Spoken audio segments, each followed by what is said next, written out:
Ben ritrovati amici di mattoscacco.com in questo nuovo video dove andremo ad esaminare una partita fra due grandi maestri, anzi a dire vero il bianco è un super gran maestro, ovvero coloro che superano la soglia dei 2700 punti elo, quindi sono veramente dei mostri.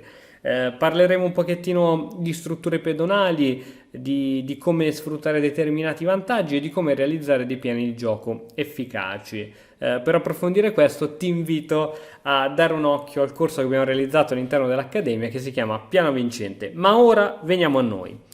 Allora, andiamo a vedere com'è andata questa partita. E4, E5, cavallo F3, cavallo C6, alfiere B5. Ormai avrete capito, vabbè, molti di voi già la conoscono, chi che non la conosce, questa è la classica partita spagnola denominata Ruy Lopez anche.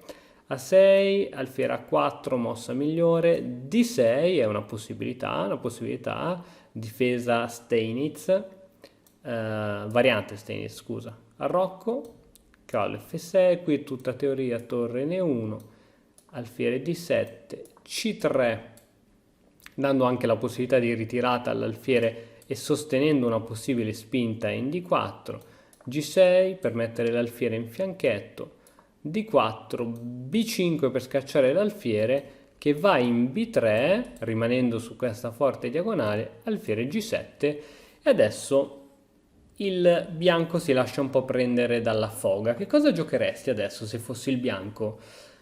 Svilupperesti un altro pezzo? Spingeresti il pedone? Cattureresti?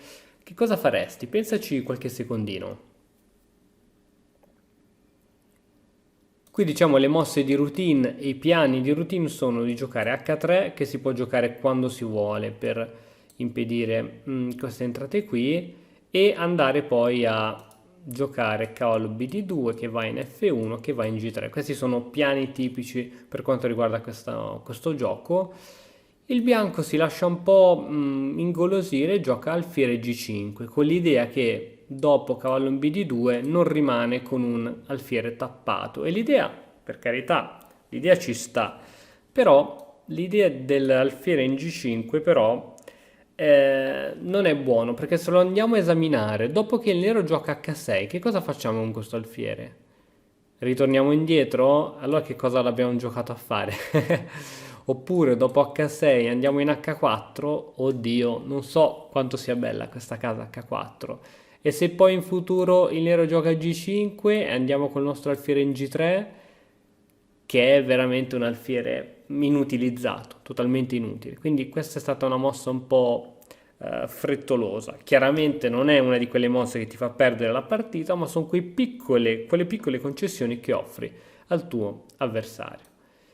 Arrocco corto, cavallo in BD2, torre in E8, H3, la famosa spinta, H6, ecco che finalmente viene minacciato questo alfiere che va in H4. Se proprio dovevamo ritirarci, era più comoda come ritirata in E3, qui il nero non teme entrata di cavallo per disturbare questo alfiere, proprio perché abbiamo giocato H3. Quindi alfiere in H4 abbiamo detto. A questo punto ti faccio vedere per esempio una possibile continuazione, visto che abbiamo detto che E3 era un posto migliore. Per esempio, E per D4. C per D4, ora a questo punto è attaccato due volte, quindi il nero può catturare, cavallo per E4, cavallo per E4, torre per E4, a questo punto c'era donna C2, attenzione che cosa stanno combinando, donna e alfiere, la torre va in E7 e a questo punto si può catturare in G6 poiché questo pedone è inchiodato.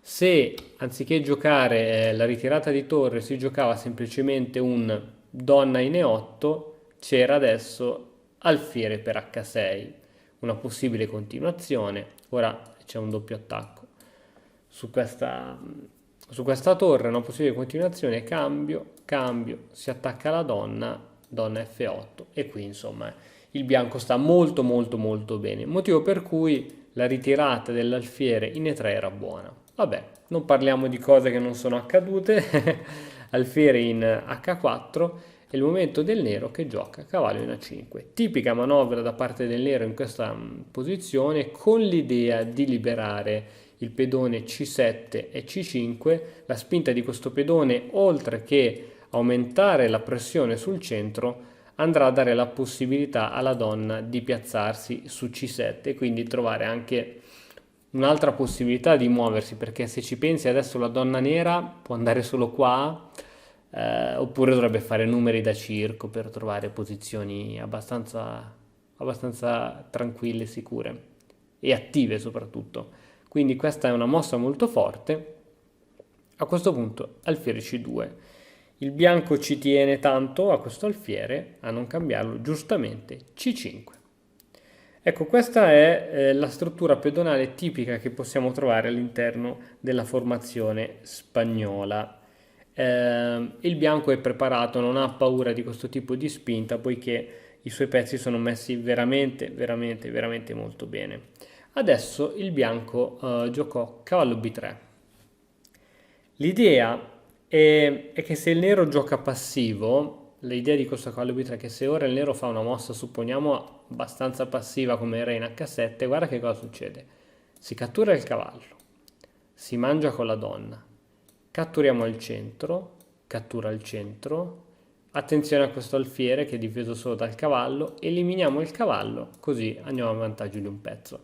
Questo diciamo è il piano di gioco del bianco, ma è un po' lento ed è uno di quei classici piani che viene fatto con la speranza che il nostro avversario non se ne accorga, ma il nostro avversario, in questo caso il nero, è un gran maestro e sicuramente se ne accorge. Vediamo come è continuata. C per D4, cavallo per A5, donna per A5, C per D4 e per D4. Ok, questa è stata una buona decisione per il nero perché apre le file, ma è vero che ora c'è anche un pedone debole. Fra pochissimo ci fermiamo a fare due parole in più. Il cavallo cattura su D4, adesso donna B6. Ok, fermiamoci un attimo, guardiamo insieme la posizione e vediamo un pochettino di fare due chiacchiere. Allora, il nero ha i pezzi messi veramente bene. L'unica sua debolezza è questo pedone di 6, un pedone isolato, quindi un facile bersaglio dei pezzi del bianco, ma i pezzi neri sono molto attivi, sono disposti molto bene. Innanzitutto l'alfiere camposcuro ha questa fortissima diagonale dove fa pressione indirettamente su D4 e su B2. L'alfiere invece in H4 ha una diagonale dove non va da nessuna parte. L'alfiere chiaro controlla tutte le entrate bene, le case chiare, e di conseguenza anche la donna è molto più attiva rispetto a quella bianca. Quindi quando diciamo questa regola, quando il nero decide di spingere, di avere questi entrambi i pedoni e di andare a cambiare tutto su D4, deve essere sicuro di avere i pezzi molto attivi per controgiocare con questo pedone isolato e debole con l'attività dei propri pezzi. È il turno ora del bianco che appunto vede questa minaccia velata e gioca cavallo F3.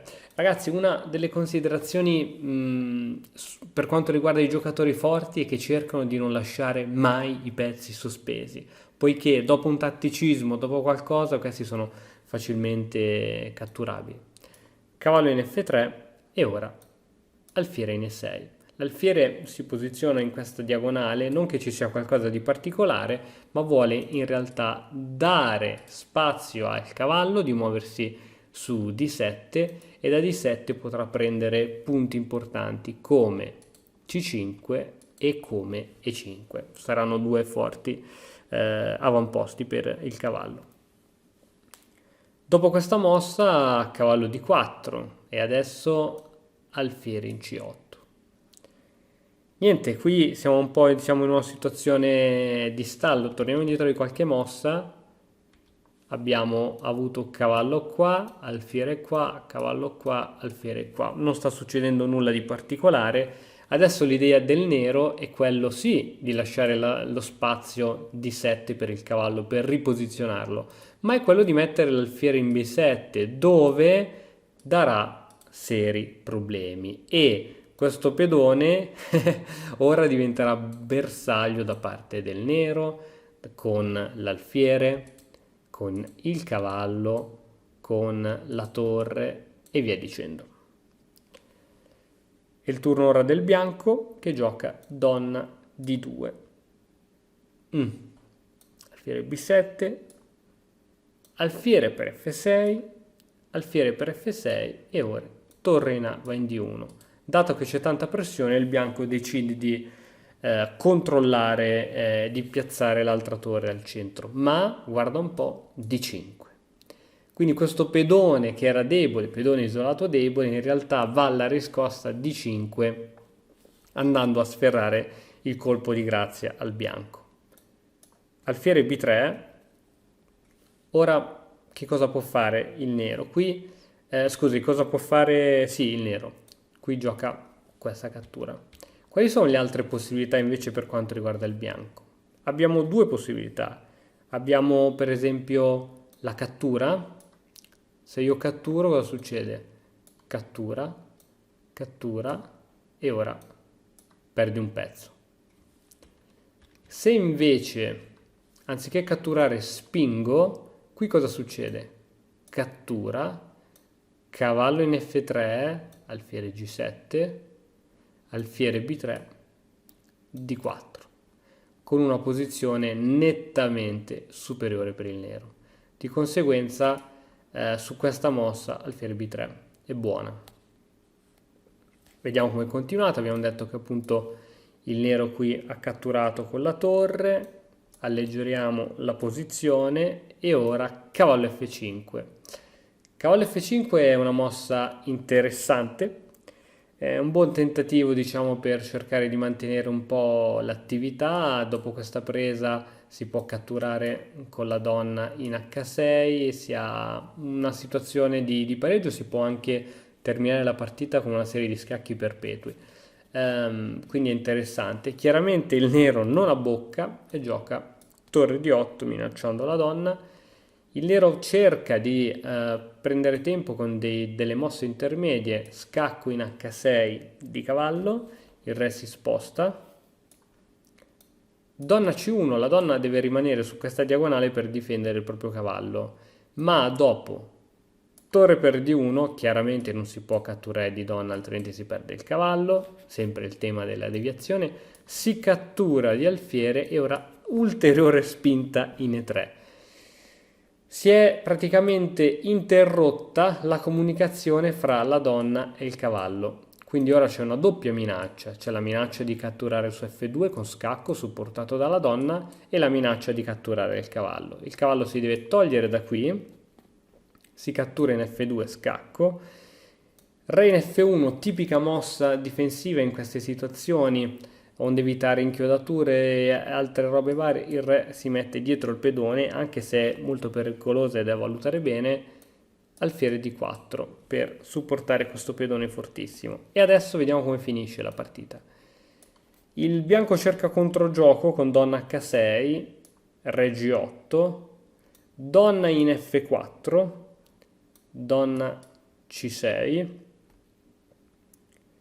alfiere in F3 per parare la minaccia, manovre di donna C4, alfiere in E2, alfiere G2, deviazione, il re cattura, guarda quanti tatticismi ci sono, re cattura, la donna cattura su E2, cavallo in H6 cercando un po' di movimento, re in H7, donna in F7, insomma questa situazione è chiaramente vinta per il nero. Bene, spero che questa partita commentata ti sia piaciuta, i giocatori hanno giocato bene, piccole imprecisioni da parte del bianco che nonostante su carta aveva circa 200 punti in più del nero, devo dire che si è fatto fregare. Bene, spero che il video ti sia piaciuto, se sì come al solito ti invito a lasciare un like, a commentare, a condividere il video e se ancora non l'hai fatto a iscriverti al canale. Noi ci vediamo domani con un altro nuovissimo video. Ciao! E ora per continuare che cosa posso fare? Beh, innanzitutto ti consiglio di iscriverti al nostro canale in modo tale da non perderti le nuove video lezioni. E poi puoi vedere il video che è stato più cliccato in questa settimana. Ci vediamo, ciao!